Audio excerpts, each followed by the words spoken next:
আসসালামু আলাইকুম।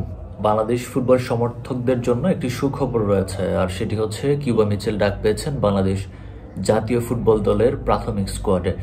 কিছুক্ষণ আগে ঢাকা পোস্ট সহ বেশ কিছু গণমাধ্যম সেটি নিশ্চিত করেছে। আপনারা সবাই অবগত আছেন, কিউবা মিচেলের পাসপোর্ট সহ প্রাথমিক কাগজপত্র নিয়ে যখন কাজ শুরু করা হচ্ছিল, তখন অনেকে ধরে নিয়েছিলেন যে কাজ কমপ্লিট হওয়ার পরে খুব আনুষ্ঠানিকভাবেই জাতীয় দলে তিনি ডাক পাবেন। কিন্তু কিউবা মিচেল বসুন্ধরা কিংসে জয়েন করার বেশ কয়েক মাস পেরিয়ে গেলেও এর মধ্যে কিউবা মিচেলকে ডাকা হচ্ছিল না। তো এটি সহ কোচিং প্যানেলের পারফরম্যান্স সবকিছু নিয়ে সমর্থকদের মধ্যে একটি চাপা ক্ষোভ কাজ করছিল, যার ফলাফল গিয়ে ঠেকেছে নেপালের টিকিট সংক্রান্ত ইস্যুতে। আপনারা কয়েকদিন ধরেই দেখবেন যে বাহফের যে টিকিট ওয়েবসাইট, মনোনীত ওয়েবসাইট, সেই ওয়েবসাইটে প্রত্যাশিত টিকিট বিক্রি হচ্ছে না।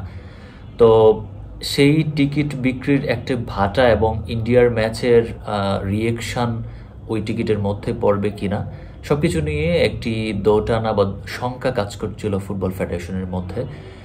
সেই জায়গা থেকে কিউবাকে কল করা কিনা এবং সেটিকে ধামাচাপা দিতে বা কোচিং প্যানেলের সেই ইস্যুটাকে সরিয়ে নিতে সমর্থকদের কিছুটা মনের কিছুটা সাপোর্ট পেতেই কিনা, এটা অনেকে শঙ্কা প্রকাশ করছেন। তবে এখন পর্যন্ত আজকের গুড নিউজ হচ্ছে এটি যে কিউবা দলে ডাক পেয়েছেন। তবে অনুশীলন বা অন্যান্য পারফরম্যান্স বিবেচনা করে কিউবাকে মূল স্কোয়াডে রাখা হবে কিনা এবং আগামী ম্যাচগুলোতে গেম টাইম তাকে প্রদান করা হবে কিনা সেটি সময় বলে দিবে।